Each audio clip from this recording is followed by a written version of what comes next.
What if I told you the stock market's recent rally is built on a foundation that could crumble any day now?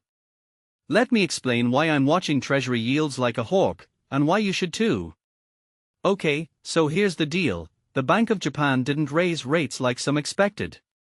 On the surface, that seems calm, but zoom out and you'll see this non-decision is actually sending shockwaves through global bond markets.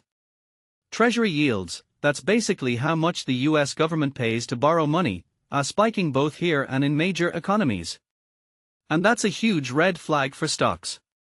Why?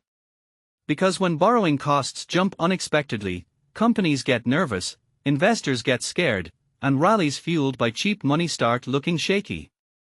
Now, here's where my brain goes. What many people don't realize is that this isn't just about one central bank meeting. This is about the yield curve, the difference between short-term and long-term interest rates, starting to steepen again. If you're not a bond nerd like me, here's the quick version: when long-term rates shoot up faster than short-term ones, it signals serious uncertainty about inflation, economic growth, or both. And that kind of volatility, it doesn't play nice with stock markets that have gotten used to ultra-stable conditions. Let me break down why this terrifies me. Imagine you're a CEO right now. You've been planning expansions based on historically low borrowing costs. Suddenly, your 10-year loans are getting 2% more expensive every month. Would you keep hiring like crazy? Probably not. That's the hidden chain reaction we're facing, and why I think this week's equity bounce feels like trying to build a sandcastle as the tide rolls in. But wait, here's a twist a lot of analysts are missing: this isn't just a US problem. The BOJ's hesitation has created this weird ripple effect where global capital is suddenly chasing higher returns in US bonds, which actually makes our yields climb even faster.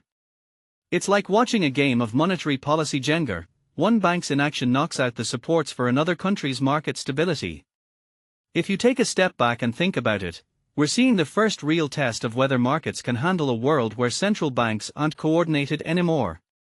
The era of synchronized stimulus is dead, and what's replacing it looks dangerously fragmented.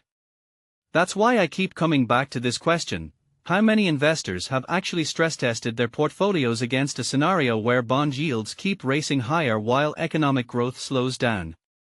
Because from where I'm sitting, that's exactly what a steepening yield curve is warning us about. So here's my closing thought: the next few weeks could expose just how fragile this recovery really is. If you're holding stocks right now, ask yourself, are you betting on companies' long-term value, or are you just hoping the music doesn't stop before you cash out?